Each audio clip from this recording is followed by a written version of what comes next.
Sekarang kita lanjutkan dengan contoh yang keempat ya.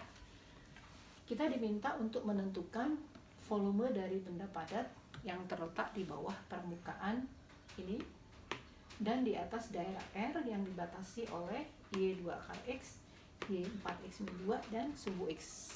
Kalau kita gambar dari daerah R-nya adalah ini adalah kurva Y sama dengan 2 akar X, ini adalah kurva Y sama dengan 4X-2, tapi dibatasi juga oleh sumbu X, sehingga daerah yang R itu hanya yang bagian atas saja. Kalau kita berbesar, kita dapat gambar ininya. Kalau kita berbesar, ini adalah Y sama dengan 2 akar X, ini adalah Y sama dengan 4X kurang 2. Ini adalah sumbu X-nya. Nah, kalau kita hitung, volumenya adalah integral lipat 2 dari ketinggiannya adalah ini 16 min X kuadrat min Y kuadrat. Kalau kita ambil urutan lebih dulunya adalah dx dy, jadi X-nya lebih dahulu. Kalau kita lihat si X-nya itu bergerak dari kiri ke kanan, yaitu dari kurva ini, kurva Y sama dengan 2 akar X, ke kurva ini, Y sama dengan 4X kurang 2. Tapi kita minta batas untuk X ya. Karena minta batas untuk X, maka untuk kurva ini kalau kita kuadratkan kan kita dapat Y kuadrat sama dengan 4X. Maka X-nya adalah Y kuadrat per 4 sampai dengan fungsi ini X-nya adalah Y plus 2 per 4.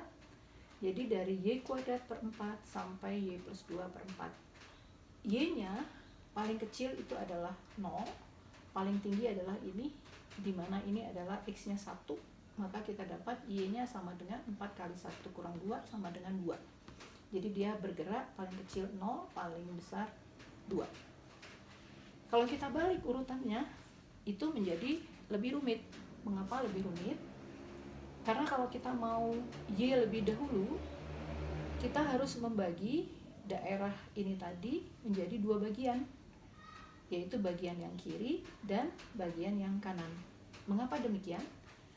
Untuk bagian yang kiri, si Y itu bergerak dari Y sama dengan 0 sampai kurva ini tadi, yaitu dari 0 sampai kurva ini adalah Y sama dengan 2 akar X. X-nya itu dari 0 paling kecil, paling besarnya adalah ini adalah titik potong antara kurva Y sama dengan 4X kurang 2 dengan Y sama dengan 0, maka kita dapatkan X-nya setengah. Jadi itu antara 0 sampai setengah. Tapi daerah yang kanan itu si Y-nya bergerak dari kurva ini ke kurva ini. Jadi bergeraknya begini ke atasnya.